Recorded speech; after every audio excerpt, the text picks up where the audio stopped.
ரெண்டு பேரும் கொஞ்ச நேரம் ஒண்ணா சேர்ந்து இருந்தாங்கன்னா ஒண்ணா வாழறத பத்தி யோசிப்பாங்கல்ல. மகேந்திரா, நீ ஒரு நல்ல காரியம் தான் செஞ்சிருக்க. ரொம்ப சந்தோஷம். இன்னைக்கு நான் தனியாவே சமேலி அக்காவை ஹாஸ்பிட்டலுக்கு கூட்டிட்டு போனேன். ஆனா அருண் கிட்ட சொல்லவே இல்லை. இந்த சிறுநங்க நம்ம வீட்டு மருமகள் ஆக முடியாது. அவளால நம்ம குடும்பத்துக்கு ஒரு வாரிசு கொடுக்கவே முடியாது. இன்னைக்கு மெடிக்கல் சயின்ஸ் எந்த அளவுக்கு முன்னேறி இருக்குன்னா இந்த மாதிரி ஆபரேஷன்ஸ் கண்டிப்பா நடக்க முடியும். அதனால நீங்க விரும்புறது கண்டிப்பா உங்களுக்கு நடக்கும். அப்புறம் இப்பதான் நீங்க சொன்னீங்க உங்க புருஷன் உங்க மேல ரொம்ப அன்பு வச்சிருக்காருன்னு. ஆனா இந்த நிலைமையிலயும் உங்களை ஏத்துக்கிட்டாருன்னு. அப்புறம் ஒரு டாக்டரா இருக்கிறதுனால நான் உங்ககிட்ட என்ன சொல்லுவேன்னா, இது ரொம்ப மிகப்பெரிய முடிவு தான். அதனால நீங்க உங்க புருஷன் கிட்ட கேட்டுட்டு தான் இந்த முடிவை எடுக்கணும். நான் அவர்கிட்ட எதையுமே மறைக்க மாட்டேன். ஸோ இந்த விஷயத்தை அவர்கிட்ட சொல்லி ஆகணும். இல்ல இல்ல, ஒருவேளை அவர் கோவப்பட்டார்னா பரவாயில்ல, நான் அவர்கிட்ட விஷயத்த சொல்லணும். நான் அவர்கிட்ட இருந்து எதையும் மறைக்க கூடாது.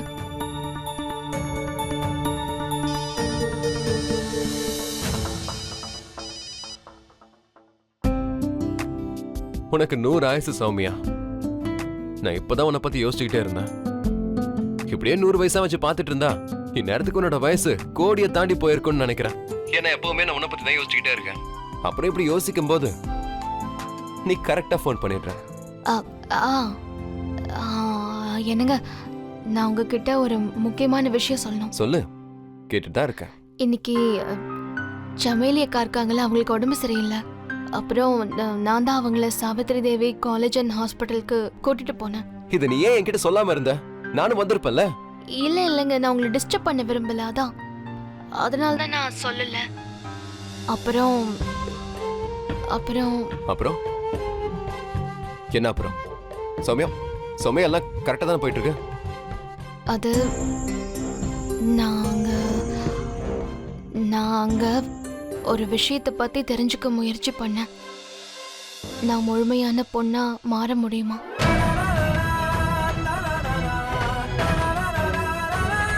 சௌமியா, நீ அந்த ஹாஸ்பிட்டல்ல எந்த ஒரு மெடிக்கல் டெஸ்டையும் எடுக்கல. நீ அந்த ஹாஸ்பிட்டல்ல எந்த ஒரு மெடிக்கல் டெஸ்டையும் எடுக்கல. சௌமியா, நீ எப்படி இருக்கியோ நீ அப்படியே இருந்தாலே போதும். எனக்கு அந்த சௌமியாவை தான் பிடிச்சிருக்கு. நான் அந்த சௌமியாவை தான் காதலிக்கிறேன். நீ எனக்காக தேவையில்லாம இந்த மாதிரி கஷ்டப்பட்டு செய்யணுன்ற அவசியம் எதுவும் இல்ல. சௌமியா, நீ ஏன் புரிஞ்சுக்க மாட்டேங்கிற? இங்க பாரு சௌமியா, நான் இப்படி இருக்கிற இந்த சௌமியாவை தான் மனைவியை ஏத்துக்கிட்டேன். இந்த சௌமியா கூட தான் வாழ்க்கை முழுசா வாழணும்னு நான் ஆசைப்படுறேன். நான் சொல்றத முதல்ல கேளு. நீ அந்த மாதிரில யோசிக்கிறத விட்டுடு. உண்மையிலேயே உங்களுக்கு அப்படி தோணுதா? அதுல உனக்கு என்ன சந்தேகம்? கண்டிப்பா இல்லைங்க. உங்களுக்கு தெரியுமா, அங்க டாக்டர் சாக்ஷியும் அதான் சொன்னாங்க. என்ன சொன்னாங்க? அது என்னன்னா, மனைவிங்க தான் புருஷனோட அன்பை அடையறதுக்காக என்னென்னமோ செய்வாங்களாம். ஆனா உங்களோட புருஷன் உங்களை ரொம்ப காதலிக்கிறாரு. நீங்க எப்படி இருக்கீங்களோ அப்படியே உங்களை முழு மனசோட ஏத்துக்கிட்டாரு. நீங்க மாற வேண்டிய அவசியம் என்ன இருக்குன்னு சொன்னாங்க. அவங்க கரெக்டா தான் சொல்லிருக்காங்க. நீ ரொம்ப ரொம்ப நல்ல பொண்ணு. அப்புறம் உன் கடமை எல்லாத்தையும் நீ ரொம்ப கரெக்டா பண்ணிட்டு இருக்க. அப்படி இருக்கும்போது திருநங்கை சமுதாயத்திலையும் உன்னோட கடமையை நீ கரெக்டா தான் நிறைவேற்றுற. சௌமியா, நீ இப்ப எப்படி இருக்கியோ அதை கர்வமா ஏத்துக்க தயாரா இருக்கணும். ஏன் தெரியுமா? என்ன சில பேரு மனுஷனா இருந்தாலும் அவங்களுக்கு மனசு இல்லை. மறுபடியும் இந்த மாதிரி யோசனையோ மனசுக்குள்ள வர விடாத. நீ இப்ப எப்படி இருக்கியோ அப்படின்றதான் எனக்கு பிடிக்கும். சாரிங்க, நான் இதுக்கப்புறம் இந்த யோசனையை என் மனசுல கொண்டு வரவே மாட்டேன். சரிங்க, நான் ஃபோன் வச்சிடுறேன். வேலை நிறைய இருக்கு. சரி சரி.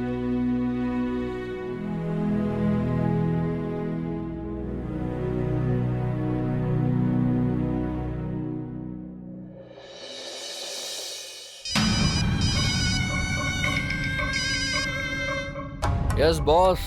இதுக்கு ஒன்றும் குறைச்சல இல்லை. நீ எங்க இருக்க? என்னன்னு சொல்றது அத்தை? இதோ டியூட்டிக்கு தான் வந்திருக்கேன். மேடம் உள்ள இன்டர்வியூ அட்டன் பண்ண போயிருக்காங்க. நான் இங்கே வெளியில வெயிட் பண்றேன். சுமதி அடையறதுக்கு இதுதான் நான் உனக்கு கொடுக்குற கடைசி வாய்ப்புன்னு நினைச்சு